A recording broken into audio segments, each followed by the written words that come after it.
Hello friends, स्वागत है आप सभी का मेरे चैनल पे। तो आज का दिन है बुधवार और आज पूर्णिमा भी है। तो आज मेरा भी फास्ट है। आप लोगों का किसका किसका आज के दिन फास्ट रहता है मुझे ज़रूर बताइएगा कमेंट में। और वीडियो तो आप लोग लाइक करना ही भूल जाते हैं। कल का तो कोई भी वीडियो लाइक ही नहीं किए हैं, सिर्फ एक कोई किया है, पता नहीं कौन है, जो भी है। तो उसके लिए थैंक यू। और ढेर सारे लोगों ने देखा कल का जो मैंने डाला था ब्लॉग, तो उसके लिए भी थैंक यू। इसी तरह से मुझे सपोर्ट करिए और चैनल पे अगर नए हैं तो प्लीज़ सब्सक्राइब भी कर लीजिए। और एक बात खास और बोलना चाहूँगी, मुझे ना सब्सक्राइब करके बहुत ही कम लोग देखते हैं, बिना सब्सक्राइब किए देखते हैं। तो प्लीज़ यार, सब्सक्राइब नहीं किए हो तो कर लो। क्योंकि जब भी मैं कुछ वीडियोज़ डालती हूँ, कई बार मैं कुछ वीडियोज़ डालती हूँ तो जिनका नोटिफिकेशन मैं अपने व्हाट्सएप या फेसबुक पे नहीं डालती हूँ, तो आप लोग उस वीडियो को मिस कर जाते हैं। तो इसलिए सारे वीडियोज़ आप लोग तक पहुँचे, उसके लिए नोटिफिकेशन आपको मिले, तो उसके लिए आपको थोड़ा सा बस कष्ट उठाना पड़ेगा। सब्सक्राइब कर लीजिए बस मेरे चैनल को। तो चलिए फिर आगे बढ़ते हैं। तो आज का वीडियो मैं कुछ ख़ास टॉपिक पे बनाई हूँ। कल मेरी बात हो रही थी ऐसी मेरे हस्बैंड के साथ, तो उन्होंने कहा कि तुमको बहुत ही आराम है छोटी, जो वर्किंग वुमेन होती है ना उनको बहुत ही काम रहता है, तुम तो हाउस वाइफ हो तो काफ़ी रिलैक्स है तुमको। तो मैं बोली ऐसा क्या? तो मैं बोली अच्छा, मैं कल आपको इस बात का जवाब दूंगी। तो वही मैं आज कर रही हूँ कि मैं सुबह 6 बजे से उठी हूँ और पूरे टाइम मैं काम करूँगी। और ऐसा नहीं कि ये बस एक दिन का काम है क्योंकि वीडियो बन रहा है, ये मेरा रोज़ का ही काम रहता है। हाँ, कभी कभी जैसे बच्चे अगर घर पे रहते हैं तो मुझे आराम रहता है। जैसे बाद से स्कूल ओपन हो गया है तो फिर कोई भी काम में हेल्प नहीं कर पाते हैं बच्चे। तो मैं यहाँ से अब बता रही हूँ आपको कि मैं कितने काम करती हूँ या कितने नहीं करती हूँ। तो आप लोग ही डिसाइड करके बताइएगा कि हाउस वाइफ काफ़ी रिलैक्स होती है या वर्किंग वूमेन होती हैं जो वो रिलैक्स होती हैं। एक्चुअली मेरा मानना तो ये है कि सभी अपने अपने काम में व्यस्त रहते हैं। बस ये देखने का और सोचने और समझने का फ़र्क है कि सामने वाले को आप किस नज़र से देख रहे हो। कई लोगों को लगता है कि वो जो काम कर रहे हैं बस वही बिज़ी हैं, बाकी लोग सब रिलैक्स ही हैं। तो मैं आज सुबह 6 बजे उठी और उसके बाद मैं रात में ही प्रिपरेशन करके सो जाती हूँ। कई बार जब बच्चों का स्कूल रहता है स्पेशली, तब तो बहुत ही ज़्यादा वो रहता है। तो मैं सबसे पहले उठ करके और जो बर्तन मैं धुल के रखती हूँ उनको पहले मैं टोकरी में डालती हूँ, वो सूख जाते हैं ना, इसलिए। क्योंकि बर्तन स्टैंड मैंने लगाया नहीं है, पर यहाँ की दीवार उस तरह से है ही नहीं कि उसको सह पाए, तो इसलिए मैंने लगाया नहीं। बस टोकरी में ही काम भर का बर्तन निकालती हूँ और उसी में रख देती हूँ। उसके बाद मैंने भिंडी की भुजिया बनानी थी मुझे, तो मैंने उसे काट के रख दिया था फ्रिज में। तो सबसे पहले उठी तो मैं डायरेक्ट पहले भिंडी का भुजिया छौंका मारी और उसके बाद रोटी बनाई। और छोटू के टिफ़िन के लिए मैंने पराठा बना दिया था। नहीं सॉरी, पराठा नहीं बनाया था मैंने, रोटी में ही घी लगा दिया था। देखिए सुबह की बात है और अभी भूल जा रही हूँ, कितना आज बिज़ी हूँ ना, कुछ ज़्यादा ही। और अभी मुझे पूर्णिमा व्रत की भी पूजा की तैयारी करनी है, इसलिए थोड़ा सा जल्दी जल्दी में कर रही हूँ। तो उसके लिए मैंने फिर भिंडी का भुजिया और रोटी में घी लगा दिया था, तो उसकी रोटी नरम रहेगी तो वो खा लेगा। और घर पे सबके सब दही रोटी और भिंडी का भुजिया का ब्रेकफास्ट हो गया था। और आयुष आज टिफ़िन नहीं ले जा रहा क्योंकि उसकी आज जल्दी छुट्टी हो जाएगी। और ये लोग के जाने के बाद मैं फिर किचन पहले साफ़ करी और उसके बाद फिर कपड़े, मैं आज सो के उठते के साथ भुजिया पहले छौंका मारी थी, उसके बाद ना मैं मशीन लगा दी थी। तो कपड़े भी धुलते जा रहे थे और मेरा बाकी का भी काम चल ही रहा है साथ में। क्योंकि हाउसवाइफ जो होती हैं ना, वो सिर्फ एक काम को लेके नहीं बैठती हैं, वो सारे काम एक साथ चलाते रहती हैं। और पता नहीं मेरे साथ क्या प्रॉब्लम है, व्रत के दिन मुझे पता नहीं कहाँ से इतने सारे काम निकाल आते हैं, मेरे कपड़े बहुत ही ज़्यादा निकाल आते हैं। एक्चुअली होता क्या है, मैं बेड की जो होता है ना उसका चादर, मैं जब भी फास्ट रहती हूँ तो मैं उसको चेंज कर देती हूँ, क्योंकि जूठा रहता है। फिर अगर वो जूठे पे ही मैं बैठूँगी तो जमता नहीं है, इसलिए मैं चेंज कर देती हूँ। और वैसे भी हनुमान जयंती है तो पर्दे वगैरह भी धोने थे, तो मैंने बोला लगे हाथ मशीन लगाई हूँ तो सबको निकाल ही देती हूँ। तो बस मेरे कपड़े धुलते जा रहे थे और मैं सूखने के लिए डालते जा रही थी। और आयुष आज मेरी क्या हेल्प किया था, वो सुबह की पूजा मेरी कंप्लीट कर दिया था। आज गणेश जी की सेवा होती है तो उनको नहलाने का काम तो छोटू कर दिया था, पर बाकी की पूजा भोग वगैरह लगाना, आरती करना आयुष कर दिया था। तो ये मेरी एक हेल्प मेरे बच्चों ने की थी। और फिर उसके बाद आयुष भी स्कूल चला गया था और उसके बाद फिर मैं कपड़े उपड़े धोने के बाद फिर यहाँ पे कपड़े सूखने के लिए भी डाल दी थी और अभी चल भी रहे थे, धुल भी रहे थे। फिर यहाँ पे मैं धुलाई कर रही थी, सामने बहुत गंदा हो गया था। और कल गुरुवार रहेगा तो मैं फिर, और गुरुवार नहीं भी रहता तो आज ही धोना पड़ता, क्योंकि कल फिर सुबह से ही भंडारा बनाने के लिए आ जाएंगे भैया लोग, तो फिर गीला रहेगा तो सब्जी कट करने में उनको यहाँ दिक्कत होगी। दरी वगैरह बिछाने में, इसलिए आज ही धो देते हैं हमें। तो झाड़ू लगा ली थी पहले और फिर उसके बाद यहाँ पे धुलाई कर लूँगी। और चप्पल जूते बहुत सारे बाहर निकलते जाते हैं, साइड में रखते जाते हैं, तो अब पूजा रहेगा कल तो सबको फिर अंदर करी जूता स्टैंड पे। और बहुत सारा कपड़ा वगैरह भी छोटा छोटा टुकड़ा ना ये लोग बाइक वगैरह पोंछने के लिए या शूज़ पोंछने के लिए रख देते हैं वहीं पे, तो उन सबको भी ले जा करके फिर मैंने बोला लगे हाथ मशीन में लास्ट में उसको भी डाल दूँगी, तो धुल जाएंगे वो सारे भी साफ़ हो जाएंगे। और यहाँ पे फिर मैं धुलाई शुरू कर दी थी।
और पूरी धुलाई हो गई थी सामने में मेरी। और ये मैं ना नवरात्रि में बहुत सारे नारियल चढ़ाते हैं तो ढेर सारा प्रसाद में भी मिल जाता है। तो कल मैंने आयुष को बोला था तो वो सारे छील के नारियल को फोड़ के, तो जो इसका छिलका था इसको इसी में रख दिया था। तो मैं इसको पता है हवन वगैरह में डाल के जलाने के लिए रख ली हूँ, क्योंकि ऐसे फेंकूँगी तो कचरा ही होगा। और पूजा का है तो हवन भी हो जाएगा। आम की 1-2 लकड़ी डालूंगी, बाकी ये डाल के हवन कर लिया करूँगी। तो उसी को फिर मैंने सोचा इसे भी समेट लेती हूँ लगे हाथ, नहीं तो फिर कल तो काफ़ी व्यस्त रहेंगे। और फिर सामने ही रखा हुआ था और इसका जो छिलका है पूरा निकाल ली थी मैं। और जो खोपड़े थे उनको तो डस्टबिन में ही डाल दूँगी ऑब्वियसली, क्योंकि मेरे पास कोई ऑप्शन नहीं बचता है उसके लिए। और जो नारियल का जो बुरादा थोड़ा बहुत निकला था उनको मैं गमलों में डाल दी थी। इससे क्या होता है ना, जब भी आप पानी डालोगे तो काफ़ी लंबे समय तक वो पानी को सोख के रखता है, फिर धीरे धीरे पौधे उसको अपने उसमें मतलब ऑब्जर्व कर लेते हैं। तो आप लोग भी अगर नारियल का बुरादा हो ना तो इसी तरह से किया करिए, तो गमले के लिए काफ़ी अच्छा होता है। और इन लोगों को समेट ली थी। और हाँ, वो जो खोपड़ा है मैंने उसे डस्टबिन में नहीं डाला था, मेरे जो पूजा का डस्टबिन है उसमें डाली थी। तो उसको फिर हम ना किसी अच्छे जगह पे ले जाके ठंडा कर देते हैं। तो यहाँ पे पूरी साफ़ सफाई हो गई थी। उसके बाद फिर मैं सब चीज़ों को जगह से रख दी थी। जैसे कुछ कचरा भी बाहर से भी निकलता है तो उसको फिर डस्टबिन में ले जाके डाल दी, पीछे डस्टबिन रहता है। और यहाँ पे फिर दिख गया कि गमलों में भी पानी डाल दूँ, क्योंकि नल अभी आ ही रहा था पानी। तो मैंने सोचा जब पानी चल ही रहा है तो गमलों में भी पानी डाल देती हूँ। और मैं कुछ ही गमलों में पानी डालती हूँ, जैसे जो पूजा वाले गमले होते हैं ना, जैसे समी जी का पौधा जिस गमले में है, और तुलसी जी का है, केला का है। तो इस तरह के पौधों में गमलों में मैं जल मतलब नहाने से पहले नहीं डालती हूँ, नहा कर ही डालती हूँ। तो उन लोग को छोड़ देती हूँ और बाकी सभी गमलों में फिर पानी डाल देती हूँ। जैसे 100 प्लांट्स वगैरह हैं तो उनमें तो मैं बिना नहाए भी डाल देती हूँ। तो बाकी जो प्लांट्स हैं उनको मैं छोड़ देती हूँ, तो वो जब नहा लेती हूँ तब फिर डालती हूँ उनके में। तो गमलों में पानी डालने के बाद फिर से आ गई थी मैं अपने किचन में। और किचन में थोड़े बहुत बर्तन रह गए थे, तो बर्तन जो थे वो वही थे जो सुबह नाश्ता बनाई थी और जो ये लोग नाश्ता करके गए थे। क्योंकि रात का बर्तन तो मैंने सब रात में ही निपटा दिया था, क्योंकि मुझे पता था कि आज मुझे बहुत काम रहेगा। तो यहाँ पे सारे बर्तन धोई थी और उस वक्त 8 ही बज रहे थे, तो मेरे काम काफ़ी जल्दी जल्दी निपट जा रहे थे। क्योंकि मैं बैठ ही नहीं रही थी एक भी मिनट, बस कंटिन्यू लगी हुई थी। क्योंकि मुझे ये टाइम दे के रखे थे 10 साढ़े 10 बजे हमें मार्केट भी जाना है, तो उस हिसाब से मैं सारे काम निपटा रही थी। और बर्तन धोने के साथ साथ मैं बार बार जा कर के मशीन भी चेक कर ले रही थी कि कपड़ा कितना धुल गया है। क्योंकि एक में मशीन में कपड़े धुल रहे थे और फिर उनको मैं नीचे निकाल के खंगालती हूँ। मैं मशीन में नहीं करती हूँ क्योंकि उसमें पानी ज़्यादा लगता है। और तो मैं पहले बस धो लेती हूँ सर्फ़ वाले पानी में और फिर उसको निकाल के हाथों से खंगाल के फिर ड्रायर में डाल के आ जाती हूँ। तो बार बार मुझे जाना पड़ता है। ऐसा नहीं है कि मतलब एक बार डाल दूँ और फ्री हो जाऊँ, धुलते रहेगा, ऐसा नहीं है, मुझे बार बार जाना पड़ता है। क्योंकि वैसे भी ऑटो सेम ही है मेरा, क्योंकि ड्रायर अलग है और मैं चाहूँ तो उसमें भी कपड़े डाल के धो सकती हूँ, लेकिन फिर होता क्या है ना कि पानी बहुत ज़्यादा वेस्ट होता है। तो जितने कपड़े नहीं धुलते हैं उतना ज़्यादा पानी होता है, तो मैं इसलिए ना बाल्टी और डग में पानी ले लेती हूँ। और वैसे भी गर्मी का दिन आ गया है ना, तो पानी अब धीरे धीरे कम ही आना शुरू हो जाता है। मैंने ठंड में तो जी भर के पानी जितना चाहो उतना चला लो, गर्मी में बहुत जल्दी बंद कर देते हैं नल, तो पानी बचाना भी ज़रूरी है। तो इसलिए मैं इसी तरह से करती हूँ। और साथ के साथ बर्तन भी धुल रहे थे और कपड़े भी सारे मैं सुखाते भी जा रही थी, क्योंकि धूप भी फिर कड़ा धूप तो था, लेकिन 2-3 घंटे तो सूखने के लिए चाहिए ना सारे कपड़ों को। ड्रायर तो थे कपड़े, पर थोड़ा सा धूप लग जाता है तो अच्छा रहता है। और ये देखिए मैं कपड़े जब सुखा रही थी तो मैं ध्यान दी कि मेरे गमलों में पुदीना इस बार खूब हुआ है, मतलब आराम से 2 दिन की चटनी बन जाएगी। तो मैं सोच रही थी कि अगर कच्चा आम रहता ना तो चटनी बनाऊँगी, पर अभी हो गया, किसी दिन मार्केट जाऊँगी तो मैं लेकर के आऊँगी तो फिर चटनी बनाऊँगी। और ये वाली खूब लंबी डगाली है, पत्ते तो बहुत छोटे छोटे हैं इसमें, शायद इधर छाँव था इसलिए ऐसा हो रहा था। और कपड़े सुखाने के लिए डाल आई हूँ, तीसरी बार डाली हूँ कपड़े मैं सूखने के लिए। थोड़े थोड़े धुलते जा रहे हैं, डालते जा रही हूँ और हटाते भी जा रही हूँ। तो यहाँ पे साथ के साथ मैं खाने की भी तैयारी कर ले रही हूँ। तो आज खाने में दाल भात चोखा और सब्जी, तो चटनी बनाऊँगी, धनिया टमाटर की चटनी सोची हूँ। तो फिलहाल अभी मैं दाल बैठा दी हूँ। और चोखा हम लोग बिहार वाले हैं ना, तो चोखा बोलते हैं भरता को। तो सिर्फ आलू का ही चोखा बनाऊँगी, जो लहसुन प्याज भूंज के बनता है, हरी मिर्च डाल के। छोटा वाला बेटा डिमांड किया था कि मम्मी आज वही वाला चोखा बनाना, तो यहाँ पे मैं फिर आलू को भी धो के रख दी हूँ। जब दाल बन जाएगा तो उसी कुकर में आलू भी उबाल लूँगी। और यहाँ पे आ गई थी, इतने ज़्यादा कपड़े और सामान फैला हुआ था कि देख कर के बिल्कुल सिर दर्द हो रहा था मुझे। तो मैं बोली पहले सारे रूम को ही पहले समेट लेती हूँ। और मेरे पास अभी थे 1.5 घंटे पूरे, 10:30 होने में। तो मैंने सोचा इतने में आराम से मेरा डस्टिंग भी हो जाएगा और सब सामान भी जगह से रख लूँगी। पर ऐसा होता कहाँ है, क्योंकि मैं जब झाड़ू लास्ट में लगा ही रही थी, डस्टिंग कर ही रही थी लास्ट के रूम में, तब तक ये आ गए थे। तो फिर जल्दी जल्दी तैयार होकर फिर भाग के गई थी। तो यहाँ पे फिर मैं डस्टिंग कर रही थी और कपड़े फोल्ड करने के लिए बहुत सारे रखे हुए थे, तो उनको मैं एक रूम में ही रख दिया, अभी चेयर पे रख के, सामने दिख भी रहा होगा चेयर पे कपड़ा। मैं अभी जब फ्री हो जाऊँगी तब उसको फोल्ड कर लूँगी। तो उसके बाद डस्टिंग कर रही थी और उसी बीच में आयुष और इसके पापा आ गए, क्योंकि आज आयुष की जल्दी छुट्टी होनी थी 10 बजे ही। तो 10:20 या 10:25 हो रहा था, तो ये लोग आ गए थे। तो फिर लास्ट तो मैं ना फटाफट से सब रूम की डस्टिंग की और आयुष को बोल दी कि आयुष बेटा आप पोछा लगा देना अच्छी तरह से। तो उसने पोछा लगा भी दिया था और मैं फिर मार्केट चली गई थी और वहाँ से आई तो पूरा घर क्लीन दिख रहा था, तो अच्छा लगा। बच्चे मेरे कुछ भी काम बोलती हूँ तो कर देते हैं, इसलिए आप लोग भी कोशिश किया करिए अपने बच्चों से काम कराने के। तो आप लोग मेरा जो इतना देर तक का रूटीन देखे, तो इससे आप लोगों को समझ में आया होगा कि हाउसवाइफ कितना आराम से रहती है है ना। तो ज़रूर कमेंट में बताइएगा कि हाउसवाइफ काफ़ी आराम से रहती है या वर्किंग वूमेन काफ़ी आराम से रहती है। वैसे मेरी नज़र में तो कोई भी आराम से नहीं रहता है, जो जिसको जो काम मिला हुआ है वो उसी में परेशान है। और जिम्मेदारियां सभी के सिर पे आती हैं, बस बड़े होने की देरी होती है। जब तक बच्चे हैं तभी तक कोई जिम्मेदारी सिर पे नहीं होती है, उसके बाद तो ढेर सारी जिम्मेदारियां हो जाती हैं। और मैं फटाफट से तैयार हो गई थी। और आयुष की आदत है ना, स्कूल से आने के बाद मुझे अपना पूरा बताता है आज ये हुआ आज ये हुआ। तो बोल रहा था आज मुझे लास्ट में बैठना पड़ा, क्योंकि वो लेट गया था आज अपने पापा की वजह से। तो मैं फिर फटाफट चल दी थी और मार्केट से होके आई थी।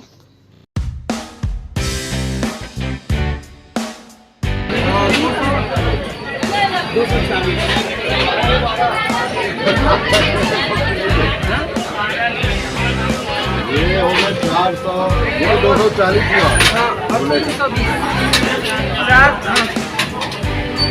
320 और 400, 720 और 240, 960। और पूरी सब्जी ले ली थी, उसके बाद फ्रूट्स ले रहे थे हम। और कितने अच्छे अच्छे फ्रूट्स आ जाते हैं ना गर्मी में, बहुत मज़ा आ रहा था देखने में मुझे। तो मैंने इसलिए यहाँ पे भी थोड़ा सा क्लिप बना लिया और फिर निकल लिए हम घर के लिए। और घर पे भी आते के साथ मैंने सब कुछ समेटा फटाफट से। पहले मैंने सोचा पहले सब्जियों को एक जगह से रख दूँ, और भंडारे की भी सब्जियों को खोल के रख दी ताकि वो ख़राब ना हो। और इस तरह से पूरा समेट के फिर उसके बाद फटाफट से सारा काम निपटा के और खाना बना के फिर मैं आने के बाद मैंने भरता और चावल और चटनी बनाया। और मुझे कच्चे आम मिल गए थे तो मैंने आज चटनी बना दी है।